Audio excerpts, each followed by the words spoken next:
नायना नायाखै मानसिफोरा जों एसे जादों आच्छा मानगोनां दिनैनि बे दुलाराय बरमा बियाब दुलाराय बाथौ गौथुमनि फैगौ समाव सनाथि फोरबो हिसाबै जा जों फालिनो आखायाव लादों बे जाहैबाय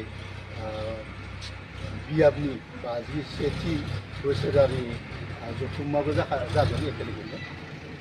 बेखायनो बे सनाथि फोरबो फालिथायनि मावखुलि बेखेवनाय जोंनि बे गोथार माने हाबाफारियाव जोंबो हेफाजाब होफिननाय गासै बरमा ओनसोलनि मानगोनां रायजो राजा नोंथांमोन जोंनि रायदाव आफादनि माने बिबानगिरि नोंथांमोन बोसोनगिरि नोंथांमोन आन्चलिक आफाद बा बियाब आफादनि आफादगिरि नेहाथारि आरो मावथि नोंथांमोन जोंनि रायदाव आफादनि मा होनो लेङाइ आफादगिरि बिथाङा दासो सफैनो हादों दङ साहित्य सभानि बिबानगिरिफोर दङ आरो बिदिनो आबसुनि बिबानगिरिफोर सफैनो हायाखै दसेनो हयथ' सफायगोन गासैखौबो जों खुलुमनानै जोंनि मावखुलिखौ बिथां जों खावलायनाय लेखा बारग' MLA मनज ब्रह्म बिथाङा सफैनो हादों दा बिथांखौनो जोंनि बे गोथार खामानिखौ मावनानै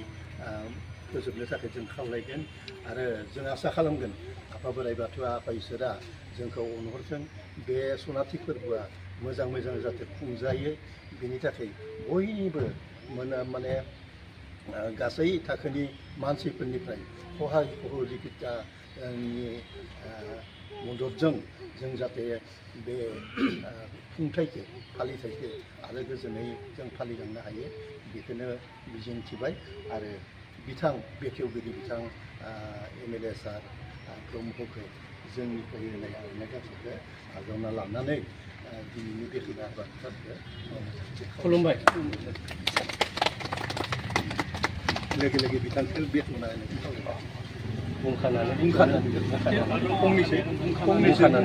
खावलायबाय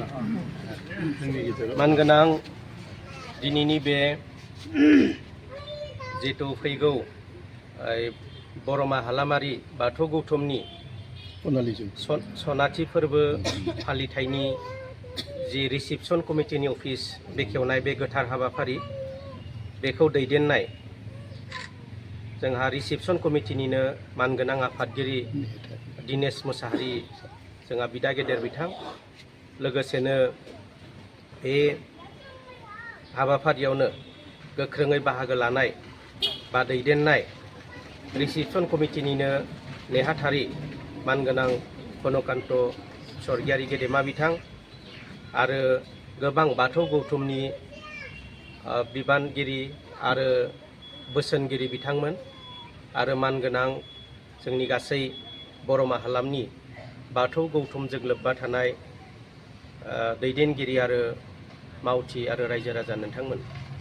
दा दिनैनि बे गोथार बुब्लियाव आं नोंथांमोन बयनोबो आंनि गोसो गोरबोनि सिबिनाय आरो मोजां हामलायनाय बावहरबाय जोबोद गोजोनथाव बाथ्रा जे फैगौ 10-11-12 तारिखआव जानुवारि 2025 बरमा हालामनि जिथु सनाथि फोरबो फालिथाय बे फोरबोमाया जागोन आरो बे जों बयनिबो थाखाय मोजांनि बाथ्रा आरो दिनै बेनिनो जिथु रिसिपसन कमिटिनि अफिसखौ नैबे जिथु न'आव बेखेवनो लानाय जादों बेबो मोनसे जोबोद गोजोनथाव बाथ्रा आं आसा खालामदों बे रिसिपसन कमिटि अफिसनि गेजेरजोंनो कमिटिनि अफिसनि गेजेरजोंनो गासै बाथौ गौथुमनि जिखिनि फोरबोमानि खामानि बेयो मोजाङै मोजां मावफुंजालांबाय थागोन आरो बयनिबो मददजों आफा इसोरनिबो मददजों फैगौ 10, 11 आरो 12 जानुवारि 2025 जानो गोनां बे बरमा हालामनि बाथौ गौथुमनि जिथु सनाथि फोरबोमा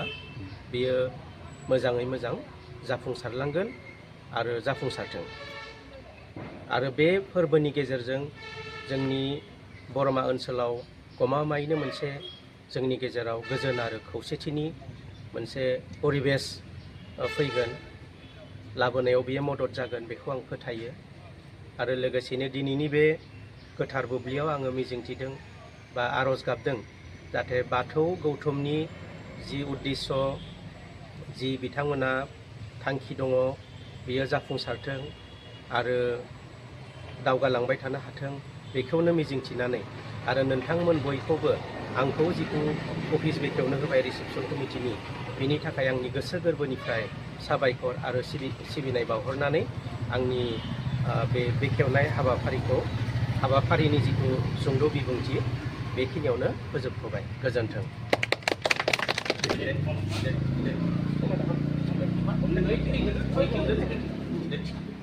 जय आफा बोराइ बाथौ।